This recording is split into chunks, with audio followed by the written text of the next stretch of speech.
সুপ্রিয় দর্শক, আসসালামু আলাইকুম। আপনাদের সবাইকে স্বাগত জানাচ্ছি এখনকার আলোচনা। আপনাদের সঙ্গে আছি আমি সিরাজুল ইসলাম।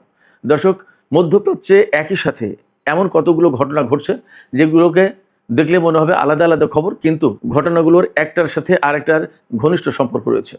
যেমন ইরানের প্রেসিডেন্ট আগামীকাল পাকিস্তান যাচ্ছেন এবং পাকিস্তান ইরানের সম্পর্ক বিশেষভাবে ঘনিষ্ঠ হচ্ছে। এদিকে সংযুক্ত আরব আমিরাত এবং ভারতের মধ্যে চলছে ব্রাহ্মস এবং আকাশটির সমন্বিত এয়ার ডিফেন্স নেটওয়ার্ক বিক্রির আলোচনা।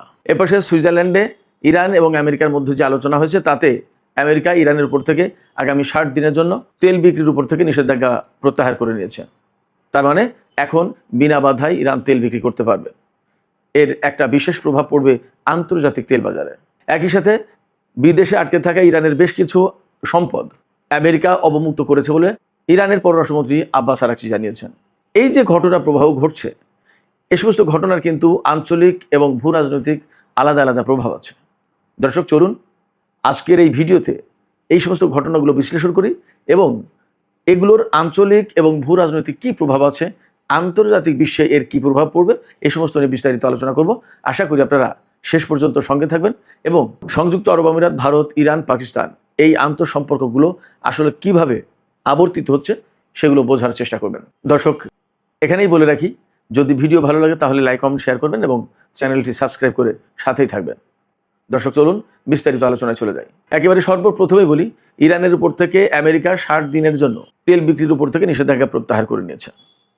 তার মানে হচ্ছে এখন থেকে ইরান বিনা বাধায় তেল, গ্যাস এবং তেলজাত পণ্য আন্তর্জাতিক বাজারে বিক্রি করতে পারবে। এই সুবিধাটা পেল ইরান এবং আমেরিকার মধ্যে সুইজারল্যান্ডে গতকাল যে আলোচনা হয়েছে তার প্রেক্ষাপটে। আর তার প্রেক্ষাপট তৈরি হয়েছিল পাকিস্তান এবং বিশেষ করে কাতারের প্রচেষ্টায় যে আমেরিকা ও ইরানের মধ্যে প্রাথমিক সমঝোতা স্মারক সই হয়েছে। সেই প্রাথমিক সমঝোতা স্মারকে 14 দফা রয়েছে। সেই 14টা দফা বাস্তবায়ন করার প্রশ্ন আছে এবং এর ভিত্তিতে ইরান এবং আমেরিকার মধ্যে পরমাণু আলোচনা শুরু হবে। তো পরমাণু আলোচনা শুরুর আগে ইরানের উপর থেকে নিষেধাজ্ঞা প্রত্যাহারের কথা ছিল, তার বিদেশে আটকে থাকা সম্পদ ছেড়ে দেওয়ার কথা ছিল, এরকম অনেক কিছু বিষয় ছিল। সেই সমস্তগুলো আসলে বাস্তবায়ন শুরু হয়েছে, আমরা অন্তত তাই দেখছি। এখানে প্রশ্ন থেকে যাচ্ছে, আমেরিকা এই বাস্তবায়ন প্রক্রিয়ার উপরে কতটা প্রতিশ্রুতিবদ্ধ থাকবে। যদি আমেরিকা এই প্রতিশ্রুতি ভঙ্গ করে তাহলে কি হবে?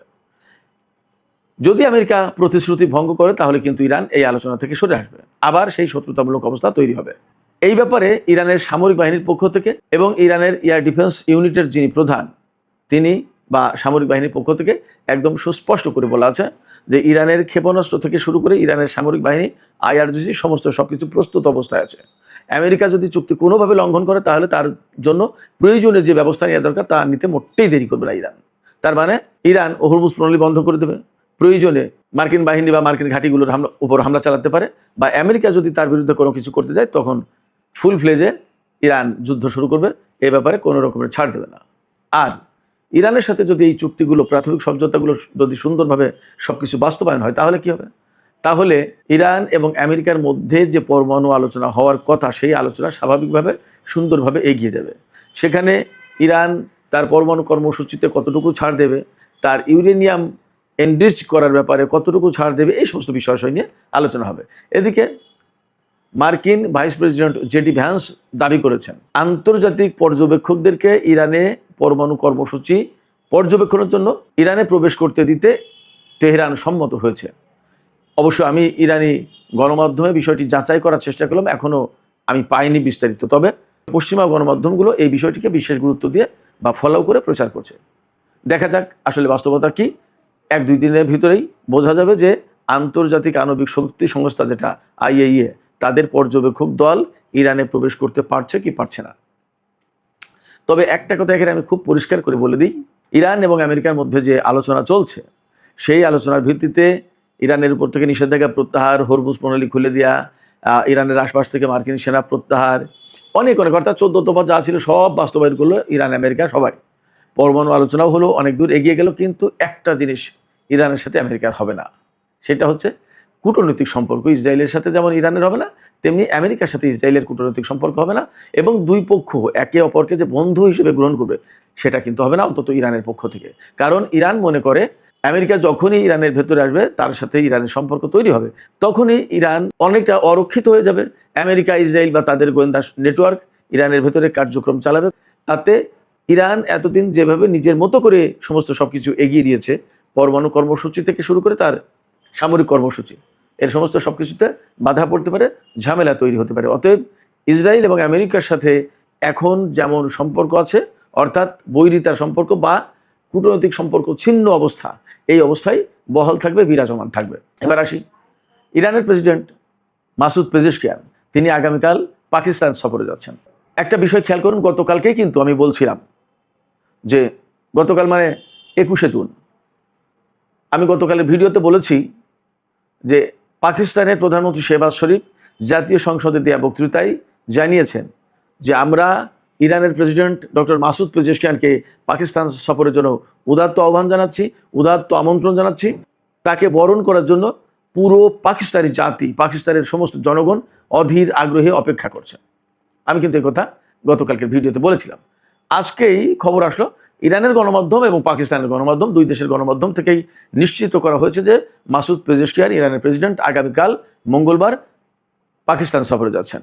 এই সফরে তার সাথে একটা উচ্চ পর্যায়ের প্রতিনিধি দল থাকবে। আলোচনা হবে বাণিজ্য, জ্বালানি, সীমান্ত নিরাপত্তা থেকে শুরু করে অনেক বিষয় নিয়ে, এবং আরও বিশেষ করে আলোচনা হবে বা পর্যালোচনা করা হবে এর আগে ইরান এবং পাকিস্তানের মধ্যে যে সমস্ত বিষয়ে সমঝোতা স্মারক বা চুক্তি সই হয়েছিল সেগুলো কত দূর বাস্তবায়ন হলো, বাস্তবায়নের ক্ষেত্রে বাধা কোথায়, বা এই ব্যাপারে আরও কি কি করা প্রয়োজন, এই ব্যাপারে পাকিস্তান কি সহযোগিতা করতে পারে, এই সমস্ত ব্যাপারে ইরান কীভাবে সহযোগিতা করতে পারে, এই সমস্ত নিয়ে আলোচনা হবে। আরও আলোচনা যা হবে তা হচ্ছে আঞ্চলিক এবং ভূ রাজনৈতিক প্রেক্ষাপট নিয়ে গুরুগম্ভীর একদম ভেতরগত আলোচনা হবে। আমি এমনটাই আশা করছি বা এমনটা ইঙ্গিত দেওয়া হচ্ছে, কারণ আমরা সবাই জানি এই যে ইরানের সাথে আমেরিকার এবং ইসরায়েলের যুদ্ধ হলো, এই যুদ্ধ কিন্তু শুধুই মাত্র আমেরিকা, ইসরায়েল এবং ইরানের ভিতরে সীমাবদ্ধ ছিল ব্যাপারটা তা কিন্তু নয়। এর সাথে আঞ্চলিক এবং আন্তর্জাতিক অনেক প্রসঙ্গ জড়িত। এর সাথে যেমন জড়িত সংযুক্ত আরব আমিরাতের সাথে ভারতের সম্পর্ক, এর সাথে জড়িত যেমন সংযুক্ত আরব আমিরাতের সাথে ইসরায়েলের সম্পর্ক জড়িত, তেমনি পাকিস্তানের সাথে সংযুক্ত আরব আমিরাতের সম্পর্কের কিছুটা টানাপোড়েন তৈরি। আবার সৌদি আরবের সাথে, কাতারের সাথে, তুরস্কের সাথে, মিশরের সাথে পাকিস্তানের আলাদা রকমের নতুন সম্পর্ক তৈরি। অর্থনৈতিক সহযোগিতা প্রদান কাতার এবং সৌদি আরবের পক্ষ থেকে পাকিস্তানকে। ভারতের কাছ থেকে সংযুক্ত আরব আমিরাতের বিভিন্ন ধরনের সামরিক ও প্রতিরক্ষা সামরিক সরঞ্জাম কেনা বেচার যে আলাপ আলোচনা সেগুলো। একই সাথে ভারতে সংযুক্ত আরব আমিরাতের পক্ষ থেকে বিভিন্ন রকমের বিনিয়োগ, ভারতকে বিশেষভাবে গুরুত্ব দেওয়া আঞ্চলিক এবং দ্বিপক্ষীয় পর্যায়ে, এরকম অনেক বিষয় আছে।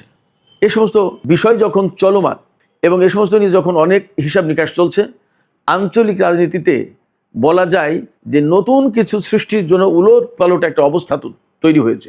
সেই রকম সময়ে ইরানের প্রেসিডেন্ট মাসুদ পেজেশকিয়ান পাকিস্তান সফরে আসছেন।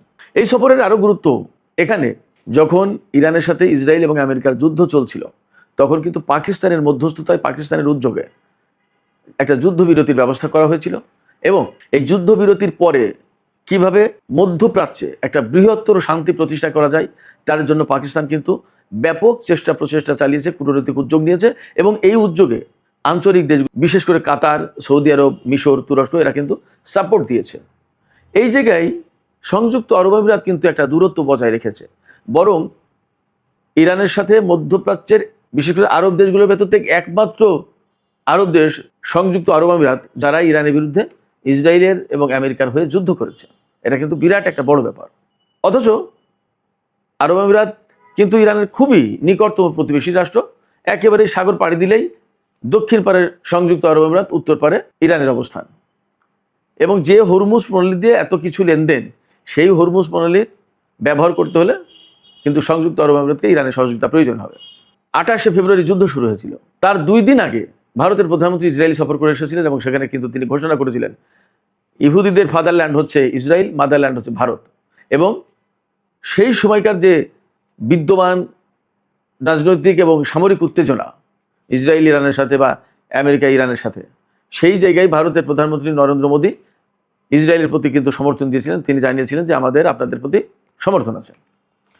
তার 2 দিন পরে যুদ্ধ শুরু হলো এবং ভারত মহাসাগরে ইরানের কিন্তু নৌবাহিনীর যুদ্ধজাহাজ ধ্বংস করার ঘটনা আছে এবং সেখানে এরকম অভিযোগ আছে যে ভারত এই কাজে জড়িত। ভারত তথ্য দিয়েছিল আমেরিকাকে বা ইসরায়েলকে। এরকম অনেক প্রেক্ষাপট থেকে মধ্যপ্রাচ্যে যখন একটা টালবাটাল অবস্থা, নতুন অনেক সমীকরণ কাজ করছে, অনেক সমীকরণ মিলানোর চেষ্টা চলছে, অনেক হিসাব নিকাশ চলছে, তখন ইরানের প্রেসিডেন্ট মাসুদ পেজেশকিয়ান পাকিস্তান সফরে আসছেন। এই সফরে ইরান এবং পাকিস্তানের দ্বিপক্ষীয় সম্পর্ক আলোচনা হবে, গভীর করার চেষ্টা করা হবে।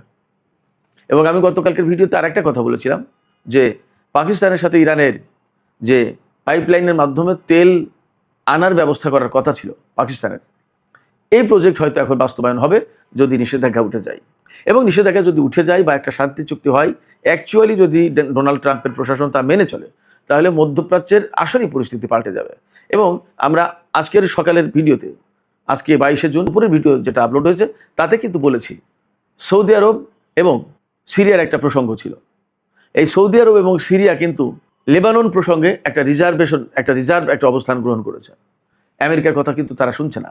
শুধু তাই না, সৌদি আরব এমনটা ভাবছে যে মধ্যপ্রাচ্যে আমেরিকার ঘাঁটিগুলোকে আমেরিকা নিজেই নিরাপত্তা দিতে পারেনি, তাহলে মধ্যপ্রাচ্যের দেশগুলোকে কীভাবে সে নিরাপত্তা দেবে? অতএব তার নিরাপত্তার আর প্রয়োজন থাকবে না। তাহলে হিসাব নিকাশটা কোথায় যাবে? আঞ্চলিক সহযোগিতা বাড়বে, তথা ইরানের সাথে তাদের সহযোগিতা বাড়বে, চীনের সাথে সহযোগিতা বাড়বে, রাশিয়ার সাথে সহযোগিতা বাড়তে পারে। আমেরিকার সাথে সহযোগিতা বা সম্পর্ক যে একেবারে ছিন্ন হয়ে যাবে আমি তা বলছি না, কিন্তু নিরাপত্তা বা সামরিক সংক্রান্ত যে সহযোগিতা, এইগুলো দারুণ মাত্রায় কমে আসবে। তার মানে মধ্যপ্রাচ্যে নতুন সমীকরণ অবশ্যই তৈরি হবে। এছাড়া এখন একদম পরিষ্কার হয়ে গেছে যে ইরানের সহযোগিতা বা ইরানের সাথে সুসম্পর্ক রাখা ছাড়া হরমুজ প্রণালী অ্যাকচুয়ালি ভালোভাবে ব্যবহার করা যাবে না। এমনকি বাবাল মানদেব প্রণালীও, দুটো প্রণালী ইরানের কার্যত কন্ট্রোলে। সেক্ষেত্রে মধ্যপ্রাচ্যের তেল বাণিজ্য থেকে শুরু করে সব ধরনের বাণিজ্য যদি চালাতে হয়, তাহলে ইরানের সাথে সুসম্পর্ক রাখার কোনো বিকল্প নেই। একদম ক্লিয়ার অ্যান্ড লাউড।